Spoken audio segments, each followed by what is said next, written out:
Om Namo Bhagavate Vasudevaya. Om Namo Bhagavate Vasudevaya. Om, I bow to the Lord Vasudeva. Hello, friends. I'm talking about the Bhagavad Gita, chapter 2, and a little bit further on in this chapter, it says, I have thus explained to you I'm sorry, my sight isn't as good as it ought to be. I have thus explained to you the ultimate wisdom of Sankhya. Now hear the wisdom of yoga. I'd like to talk about these different philosophies. There are 6 basic philosophies in India, but 3 of them are the most important: Sankhya, Yoga, Vedanta. And if you want to epitomize what each of them stands for, Sankhya talks about the need to get out of delusion, the need to get away from duality, the need to seek a higher truth. Vedanta describes what that higher truth is: infinite, omnipresent, etc. And yoga tells you how to get there. Most people think of these as conflicting philosophies, but they're not. They're all part of a basic system. We must understand that the Bhagavad Gita was born in a very ancient tradition. The Vedas are thousands and thousands of years old. People have tried to denigrate them because they wanted to say that the English and the Western civilization was more important. And there's a very interesting book that the Aurobindo Ashram put out. It's called The Invasion That Never Was.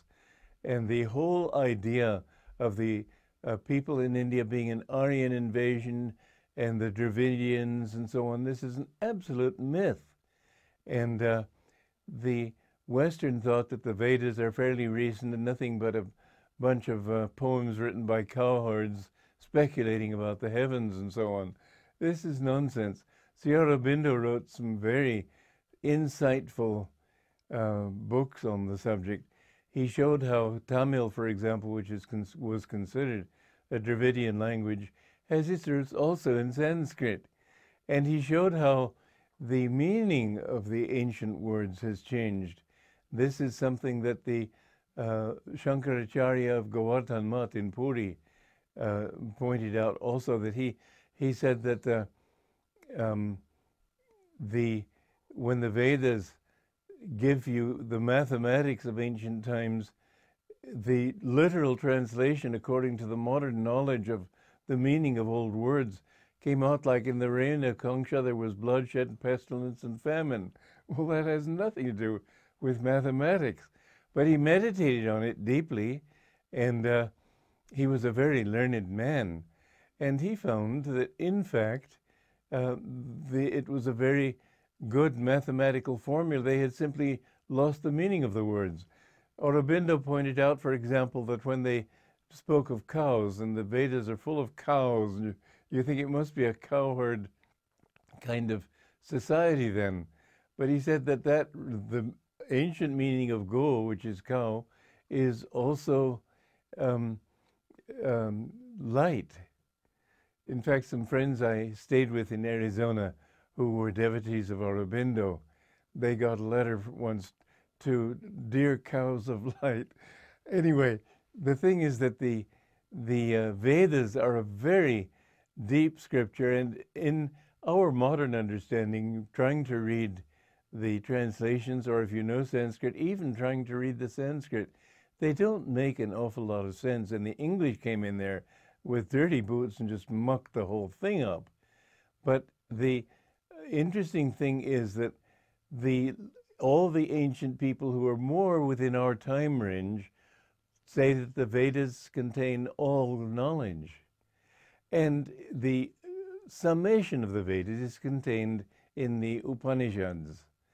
The summation of the Upanishads is contained in the Bhagavad Gita. So the Bhagavad Gita, in essence, teaches the entire range of Indian philosophy. And therefore, in some of these chapters in the beginning where he's talking about the Sankhya philosophy, he's sort of chopping it up a little bit. It's not one long logical sequence. For example, in the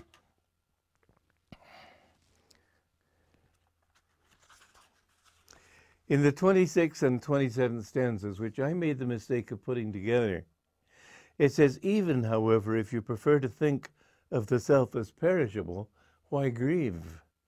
What is born must die. Whatever dies must be born again. Why lament that which cannot be avoided? Now here, in one paragraph, but 2 stanzas, it seems like a complete contradiction, doesn't it?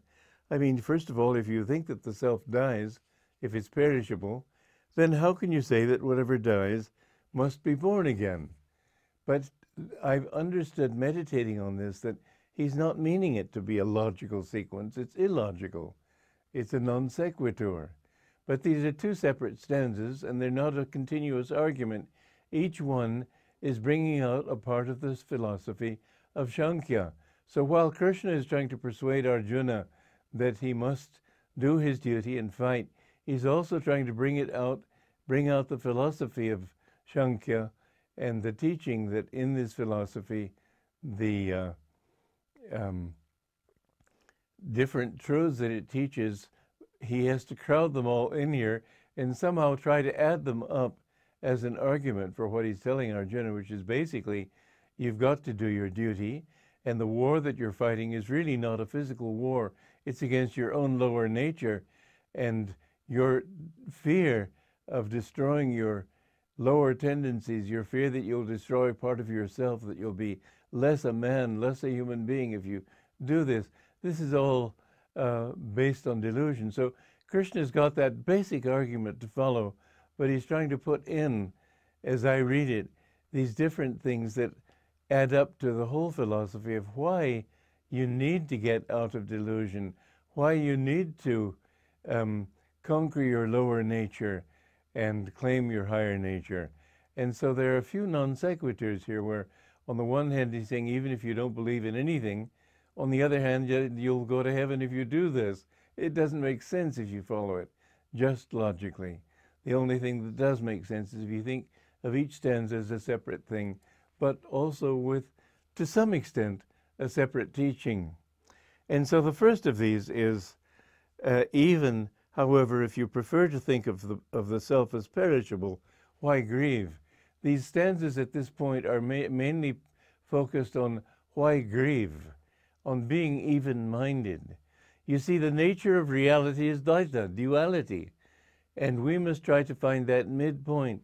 As long as we grieve over the situations in this world, the deaths, the lives, the births, the sickness, all the failures, disappointments, and so on, all of these, if we grieve about them, we get caught up in the storm of Maya. So what Krishna is saying here, first of all, is calm your mind. Don't get excited. Just try to do, until your mind is calm, you won't see things as they really are. So he's saying, don't grieve, don't rejoice, just be even-minded in the middle of these 2 opposites. Joy to you.